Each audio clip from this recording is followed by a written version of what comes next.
Hello mga kasubsan, welcome to the Sarsicles TV. Mga ka-pew-pew dyan.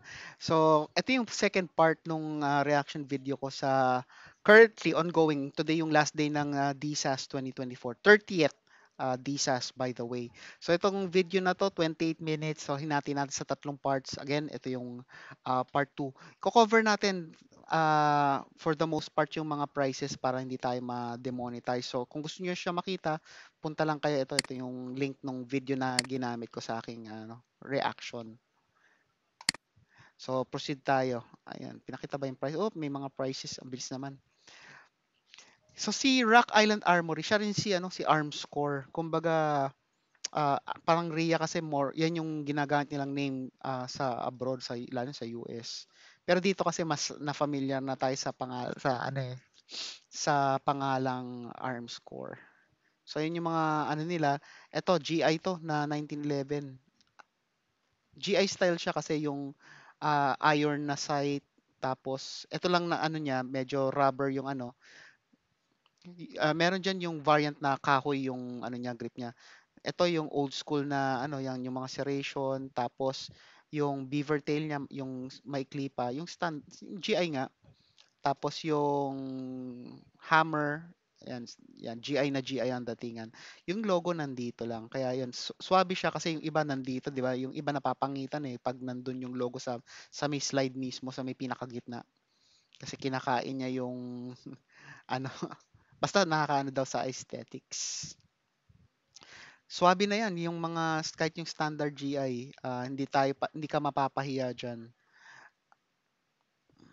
Oops.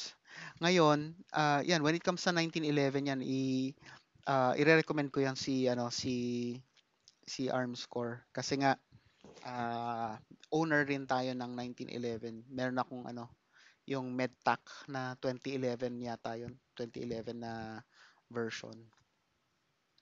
Ah, affordable, tapos marami siyang shops kaya madali yung pag-pick up or yung pag-claim or yung kapag kailangan mong ipatignan or pa-repair, yan.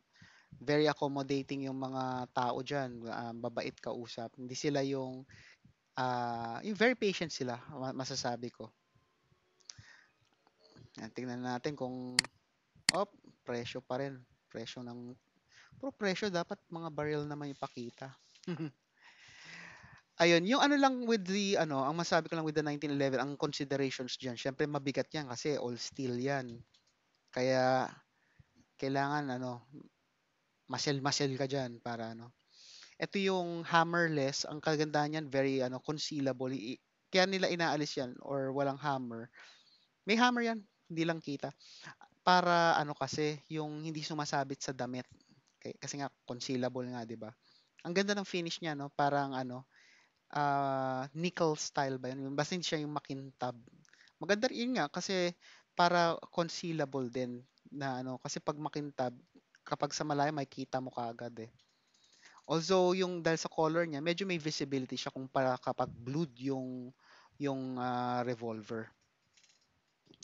Dalawang color naman yan, yung blued kung tawagin, tapos yung nickel plated ba? Basta nickel something. Tapos there's a choice between hammer, tapos hindi ko lang kung ang tawag kung hammerless or parang ano. Basta meron yan, ang may pumapalo pa rin yan sa likod.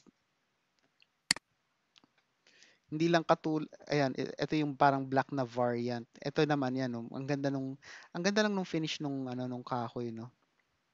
Ayan, preference niya whether kung ano yung gusto niya in terms of the finish. Ako mas gusto ko yung between the two. Depende kasi kung saan mo gagamitin. Kung concealed carry, syempre doon ka sa blued.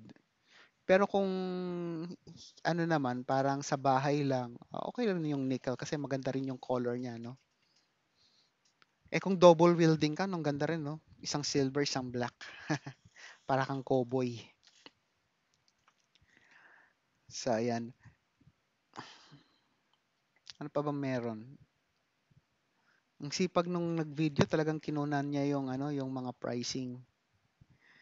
Ayan, ito naman yung M202. Yung M206, yun yung parang 1 inch, 2 inch, basta maikli lang yung snub nose kung tawagin.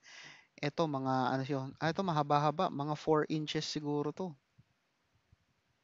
Eto yan yung yung sa ilalim na parang rod, yan yung kapag nakalabas yung cylinder, 'pag pinindot mo yan, ine-eject niya yung spent casings.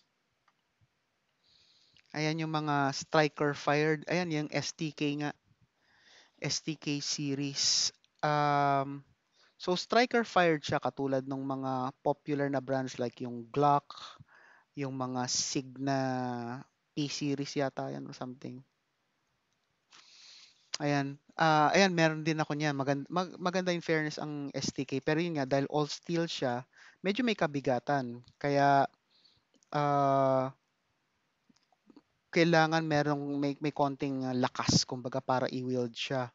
Ang maganda lang kasi kapag mabigat, yung yung recoil niya na mas madaling i-manage.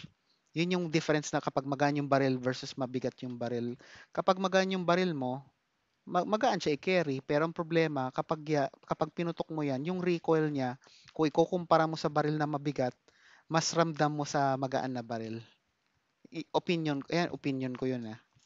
Kasi kapag mabigat yung baril, syempre medyo naka-nose, medyo para umangat eh. So kapag pumutok siya, medyo may kontra, kumbaga yung bigat. Ayan, so tinitingnan na niya yung mga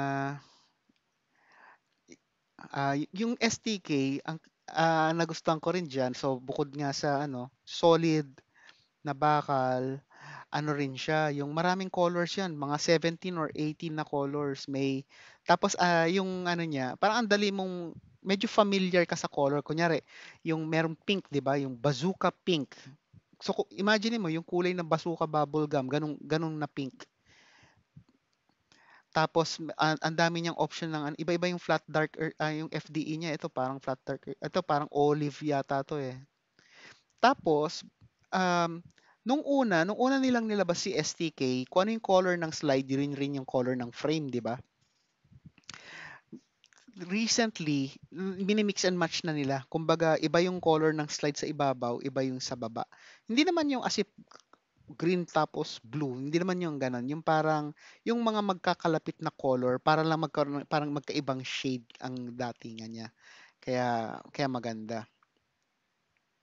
So ito yung isang example, kung nakita niyo yung sa right side, 'di ba? Red yung slide niya pero yung frame niya black. Ayun. Pero may makikita ka rin na solid red, red yung frame, red yung slide. Ito yung sinasabi kong example. Ito rin, black rin yung sa baba, tapos parang olive yung sa taas. Ayan. Ito naman parang medyo dark blue, ito black. Tapos yung mismong ano niya, ayan, meron ng style yung mismong grip, kaya hindi siya madulas sa kamay. Yan, may porting din yung yung mismong slide, may porting ba ang tawag dyan? Basta may mga butas para yung barrel may konting exposure para yung init, if ever, let's say, frequent mong ginagamit, matagal mong dire-diretso mong ginagamit, syempre umiinit ang barrel, na-expel yung init niya. Hindi siya masyadong nagtatagal sa loob. Ayan. So napansin niyo wala siyang hammer kasi yan yung tinatawag na striker fired. Yung parang may pin din sa loob, parang may firing pin din yan. Pero imbis na parang hammer na pumapalo, para siyang spring loaded. Yun yung nagtutulak sa pin para pumalo sa bala. Diyan pa rin presyo. Ayan. In fairness, ang laki ng ang laki ng discount. To my knowledge kasi dati ang mura talaga yung mag-abang kayo mga bodega sale 'yan. I'm actually surprised na ang baba ng bigay nila ngayon sa STK. So 'yun ang ganda ng pagka-red niya. Ito yung tinatawag na USMC red. So sa mga ito yung etong nakikita yung parang orange na nasa barrel. Ano 'yan? Ang ginagawa niya, tinatakpan niya yung trigger. Yan, oh. Pang safety actually 'yan. Para hindi siya makalabit. Alam ko nagbebenta rin sila ng ganyan. So kunyari gun owner ka, tapos syempre gusto mo ng mahirap rin yung kasi yung iniiwan mo yung firearm mo like yung 'di ba may recent news na may nadisgrasya kasi nga although nakatago sa closet, syempre alam nung sino man yon, nakuha, tas nakalabit, ayun. So ito, kapag may ganito, additional peace of mind din. Kasi nga, hindi, sinususian yan eh, para matanggal, para ma-access mo yung trigger, magamit mo yung barrel. Again, may disadvantage rin kasi kapag kailangan mo, kunyari, wag naman sana, di ba, knock on wood, emergency, para magamit mo siya, kailangan mo pa siyang susian. Kaya may ano rin eh, it depends rin talaga kung paano mo siguro ano, how you choose to fasten or ilagay, bigyan ng degree ng safety yung firearm. Marami talagang consideration.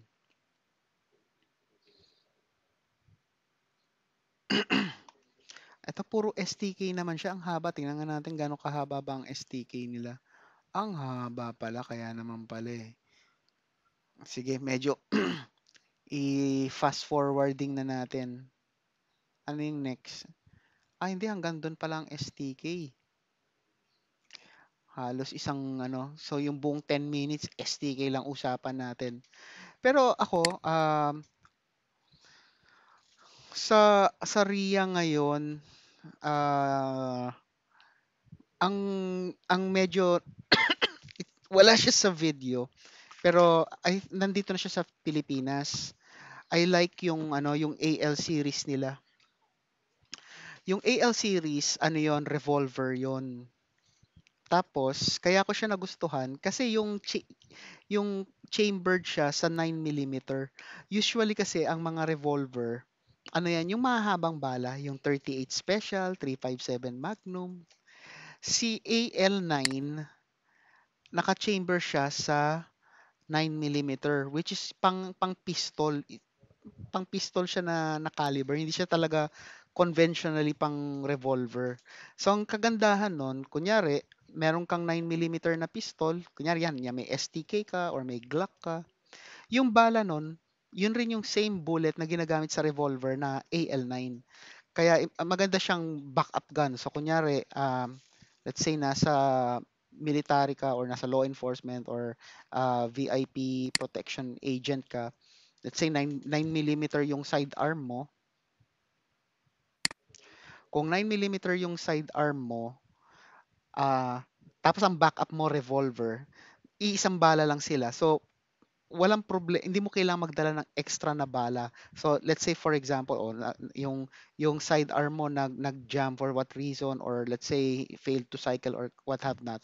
So meron kang backup, yung revolver mo. So si revolver, let's say naubos yung bala niya, eject, pwede mong gamitin yung bala rin nung primary mo nung sidearm mo. So hindi mo kailangan magdala ng magkaibang caliber. Kasi hassle yun, 'di ba? Lalo na kapag situations na nagwa-warrant na bunutin mo and gamitin yung firearm. So ayun. I guess yun lang ang ano ko dito, ang comment and reaction ko dito. Yung STK yan, i-recommend ko yan, maganda rin yan. Kasi yan, you can shoot with confidence. Kaya hindi ako masyado mahilig sa polymer. Kasi sa atin, tayo mga Pinoy, di ba? Mahilig tayo sa ano, yung mga budget meal. So, yung in my opinion, kapag nag-polymer ka kasi, obligado ka na yung gagamitin mong mga bala, yung mga yung mga bago, hindi pwedeng reload. Kasi delikado eh. Kapag yung mali yung pagkakaload or may defect yung bala, tapos iputok mo dun sa sa polymer framed na baril mo, it's highly likely na magkakaroon ng damage yun. Kasi syempre plastic pa rin yan, kahit na sabihin nila na hardened yan, may process na pinagdaanan yan, plastic pa rin yan. Unlike kapag bakal, mas may likelihood na masasurvive niya yung pressure ng kapag nagka-problema sa ammunition. So kapag all steel, hindi ko nire-recommend, pero pwede mong gamitan rin ng mga reload. Kaya kaya yun yung mentality ko, kaya ako mas gusto ko bakal over polymer. Yung bigat, sabi parang understandable, acceptable na drawback para sa akin. Tas ang ano ko na lang, at least yung recoil na ma-manage. Tingnan natin kung may ibang baril pang pinapakita. Oh, presyo pa rin, puro presyo. So yon. Ayan, so ang ire-recommend ko sa Rock Island yan, yung si STK. Um, Ayun nakalimutan ko rin banggitin, ang isa pang advantage niyan, Glock ano rin 'yan, ang ginagamit niya na magazine Glock. So kunyari Glock user ka, oh, yung magazine mo kunyari gusto mo mag-shift, shift ka sa STK, walang problema yung magazine kasi compatible sila. No? So pwede yun kung kunyari primary mo Glock o ang secondary mo ito STK or vice versa. O 'di ba? Cool siya. So, yun lang mga kasama ang ano ko. Let me know what you think. Leave it sa ating comments. Siguro yung isa pang ano ko, ang kung may wishlist naman ako dito kay Armscore, maggawa kayo ng 1911, tapos ang magazine na pwedeng isalpak sa kanya, Glock. Meron ng ganun na lumabas sa ano nakalimutan ko lang kung anong brand. Pero maganda yun kasi ma-encourage natin yung mga Glock users or yung mga ibang ano na gumagamit ng Glock compatible mag na mag-switch sa Armscore or mag-switch sa 1911. O ano lang, para chill lang. Para at least, 'di ba, ako na-imagine ko STK user ako. Ang hirap kasi kunya dalawang bit-bit mong firearm, magkaiba yung magazine. So dagdag bigat. Same logic kapag magkaibang caliber ng bala, 'di ba? Pero kung imagine niyo naka um, Glock magazine lahat ang dala mo, yung dala mong rifle, ano, kunyari AR-9 or AK-9 na platform. So 9 mm yung tinatanggap niya na Glock mag. Tapos ang primary mo, let's say for example, Glock din o 9 mm pa rin siya. O di kaya may 45 ka na 9 mm na Glock yung magazine. Di ba ang cool na one magazine to rule them all. Mas magaan, mas magiging mobile ka. So yun lang ang ano ko for this part. So meron pa tayong third part, yung third part ng video, pangatlong video reaction natin. So ito yung mga pwede nyong gawin para masuportahan yung channel, share nyo sa family and friends niyo, and stay safe sa lahat. Kita tayo sa next na video.